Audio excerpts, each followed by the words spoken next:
Sobre as 12 tribos de Israel, como que a gente entende a formação do povo judeu a partir das 12 tribos? Então, o povo de Israel, ele era uma família. Começou com Abraão, que ele no começo tem 2 filhos, depois ele tem mais. Abraão, o hebreu. Abraão, o hebreu, exatamente. E aí ele tem 2 filhos, Isaac e Ismael. E ele depois tem outros filhos com Queturá, se você lembra da história. Só que Deus fala para ele que Beitzhak, através de Isaac, você vai ter uma descendência. É um versículo, não estou falando, o versículo que está na Bíblia. Então Isaac segue o caminho de Abraão. Isaac tem 2 filhos. Ele tem só 2 filhos gêmeos, Jacó e Esaú. E mais uma vez, Jacó segue o caminho, Esaú vai para escanteio, livre-arbítrio também. Com Jacó a história muda. Jacó, Deus fala, agora vai mudar a história. Agora de uma família vai virar um povo. Então ele tem 12 filhos.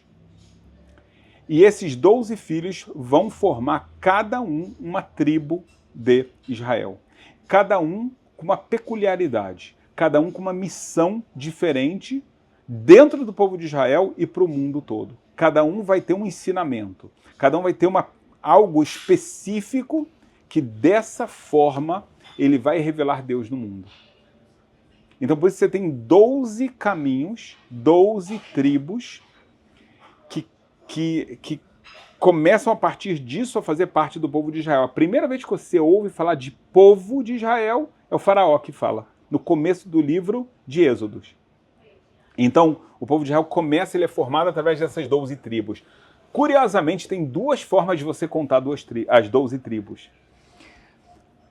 Uma é contar os 12 filhos de Jacó, clássico, mas tem uma outra forma. É você excluir a tribo de Levi, já vou te explicar por quê, e você coloca os 2 filhos de José, Efraim e Menassé, no lugar. Porque Deus fala para José, de você vão sair povos.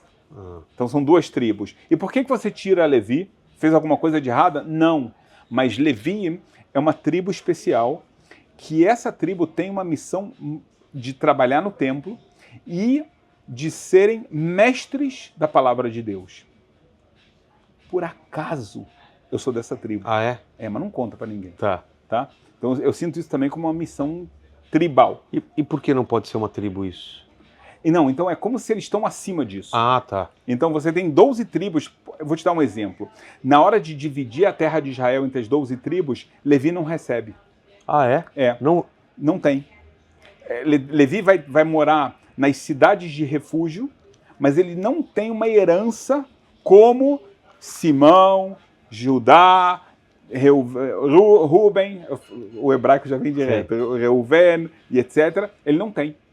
Por quê? Porque Deus quer que ele esteja espalhado em todo Israel e ensine todo mundo. Entendi. Essa é a ideia. Então você vê que ele foi colocado afora. Para trabalhar no templo, aquele trabalho divino. Número 2, essa parte de a missão. Você estudou, você sabe, transmite. Entendi. Ensina. E de Judá vem o povo judeu.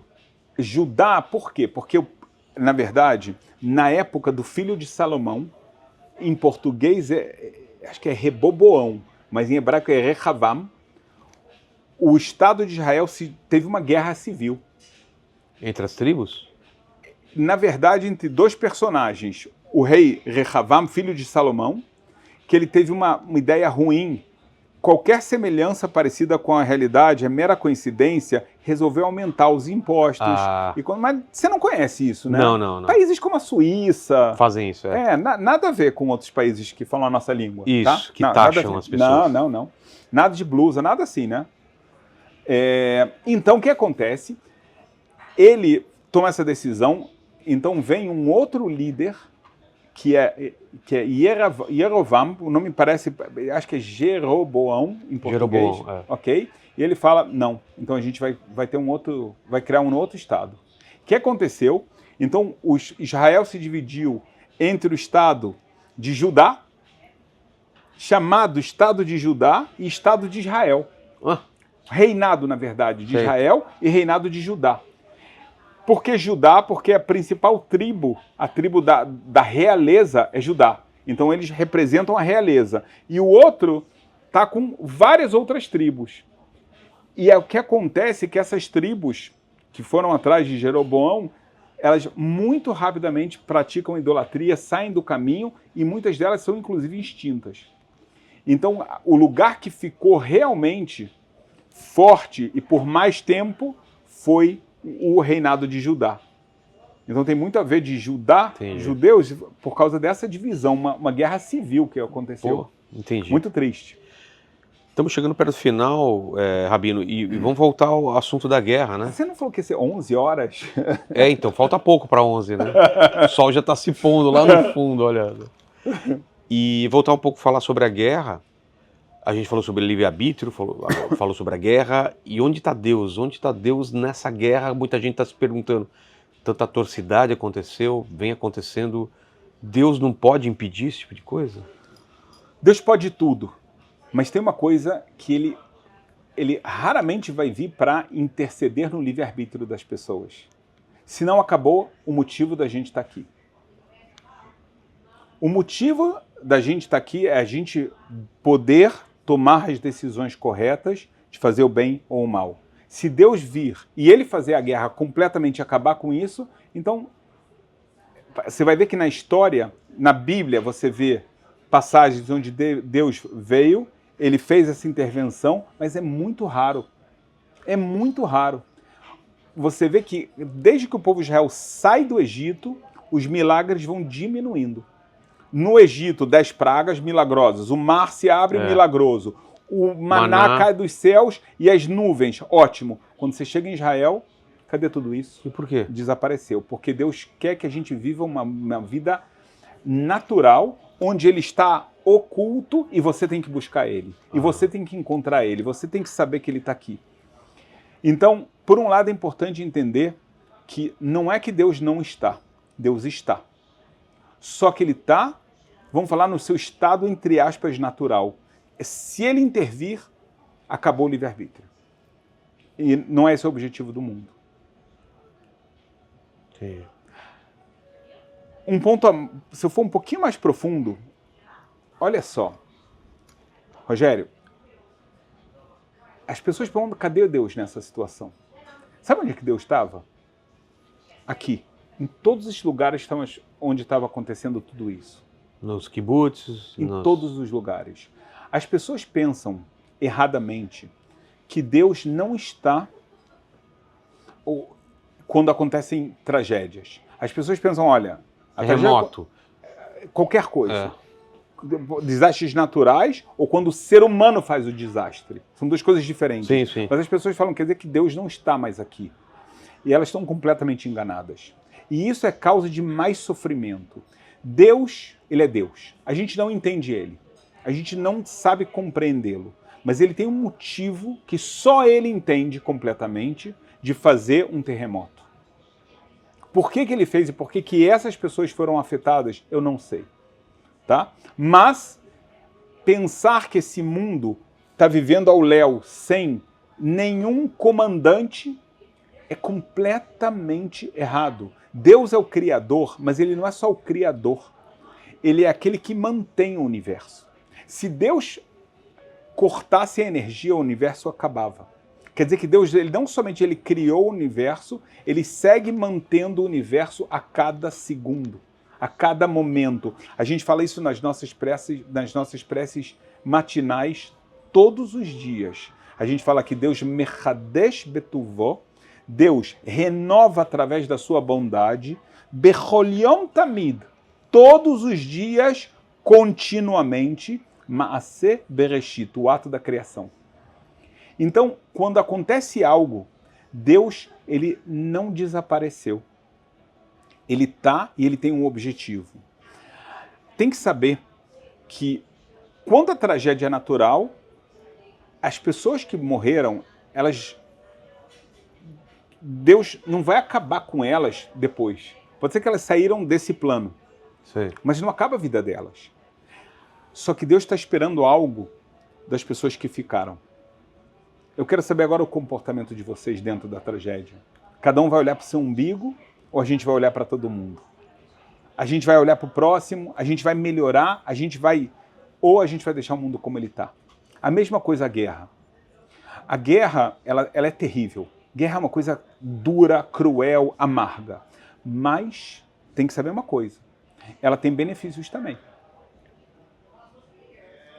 Um dos benefícios é ver a mão de Deus. Porque, eu vou te falar uma coisa.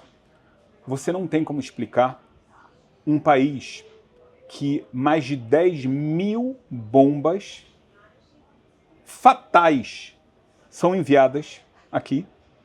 Bombas que algumas delas são bombas cruzeiro, como vieram do Irã. Você não tem como explicar.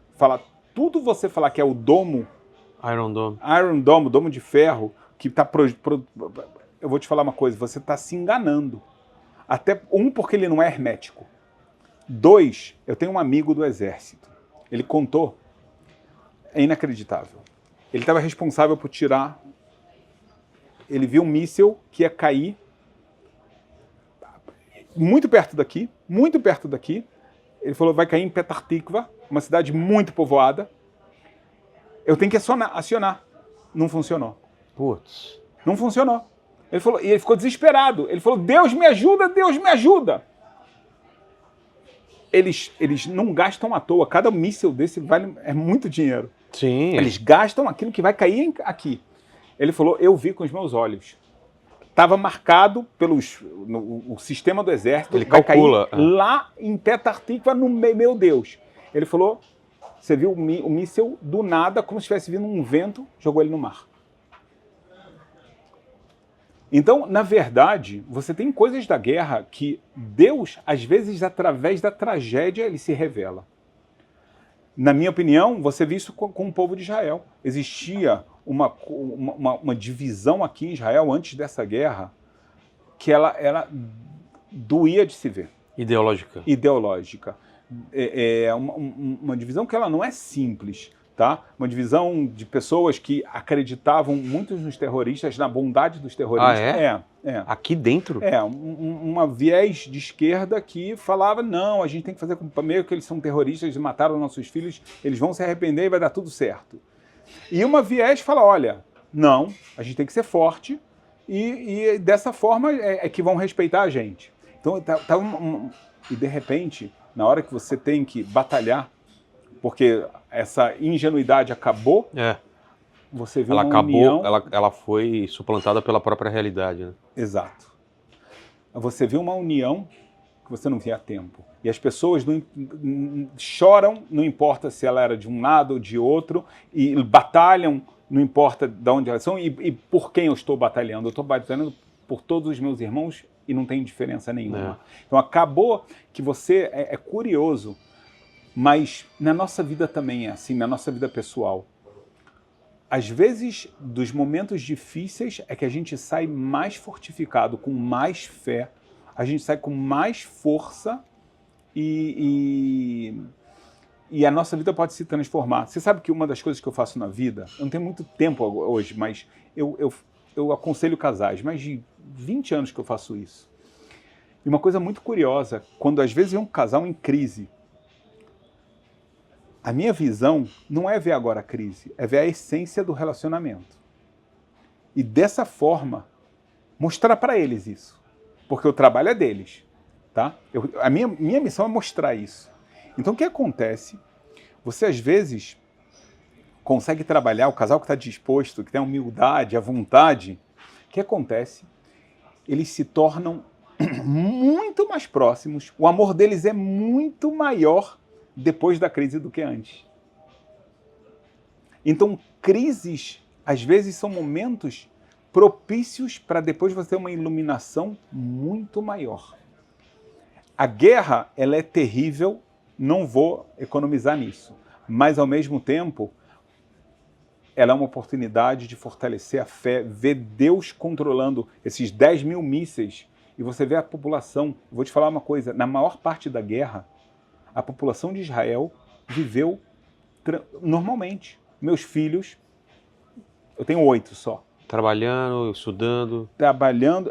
O jardim de infância que tem do lado da minha casa, 3, funcionando completamente. Então, como é que pode ser que o país está em guerra terrível contra 3, 4 lugares que estão atacando, mandando bombas e fazendo coisas terríveis? Você fala, cara, como é que pode ser uma coisa dessa? Você sabe quando veio o ataque do Irã? O Irã fez 2 ataques para Israel. Pensa, o Irã não tem fronteira com Israel. Puro ódio. Você sabe qual foi a palavra no Google mais buscada nessa hora? Não. Salmos. Cara. As pessoas queriam fazer salmos. Ou seja, Israel toda estava buscando. Agora, eu te pergunto, eu preciso buscar a palavra salmos? Não, porque eu já sei. Então, quem buscou? Gente. O judeu que estava afastado, que não sabia. A palavra que foi mais buscada. Então, no momento que você está vendo o ataque, as pessoas estão chamando a Deus. O que acontece? 400 mísseis. Nada. Absoluta. O exército americano falou, nunca vimos, não pode existir uma probabilidade de você ter 400 mísseis desse potencial e que todos eles ou sejam neutralizados ou caem no meio do nada. Não pode ser. Simplesmente não. Agora pensa, aquele que não foi neutralizado, ele cai no meio do nada. Então por que ele não cai? Você vê a mão de Deus. Então é muito curioso isso. As pessoas só estão olhando um lado, mas chegou o momento da gente olhar mais profundo, da gente olhar além. Não só os olhos físicos, nós temos olhos espirituais, nós temos uma capacidade muito além. É isso que Deus espera da gente, e a guerra às vezes faz você perceber isso. As brigas entre irmãos, é porque a pessoa está só olhando agora a divisão. Mas, cara, vocês são irmãos. Vocês são do mesmo ventre. A palavra irmão é uma palavra muito bonita. Eu estou falando não a nível semântico, a nível de significado. Só de eu pensar nos meus irmãos, isso me emociona. Pai, mãe, como é que eu posso ir contra o meu irmão? Aí você tem que... A ideia de Deus é você olhar adiante, olhar além. Não seja tão materialista, tão pequeno.